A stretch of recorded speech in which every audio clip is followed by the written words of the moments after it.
எங்க அண்ணன் சீமான் ஒரு RSS கைகூலி. கூட எதிர்பார்க்கல இல்ல. கைது செய்ததால் எங்க அண்ணன் சீமான் ஒரு RSS கைகூலி. இந்த இவர்காம் பாருங்க, இந்த சுத்தி நிக்கிறான் பாருங்க, இப்படியே நிப்பாங்க. அண்ணாமலையே தம்பின்னு தானே கூப்பிடுறோம், அவர் அண்ணன் தானே கூப்பிடுறாரு. அது போட்டு இது போட்டு குழப்பிக்கிற கூடாது. அதுல இவங்க எல்லாரும் நாகரிகமான அரசியல் செய்யணுங்கிறாங்க, மனித வெறுப்பை வச்சுக்கணும்ன்றாங்க. ஆமா இவ்வளவு பேசுறீல்ல, உனக்கு அந்த முனியாண்டி தெரியுமா? நான் அப்பட்டமாக சீமானுடைய தம்பி நான் குற்றச்சாட்டுகிறேன். எங்க அண்ணன் சீமான் ஒரு RSS கைகூலி. நீ கூடவா இப்படி ஒரு தலைவனை பாத்தீங்க உங்க வழக்க.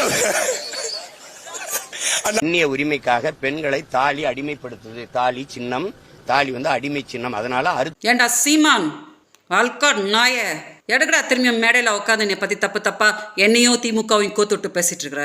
தூ அல்காட் நாய, செருப்பு பிஞ்சுடும் சீமான். உனக்கு இதான் கட்டேசி.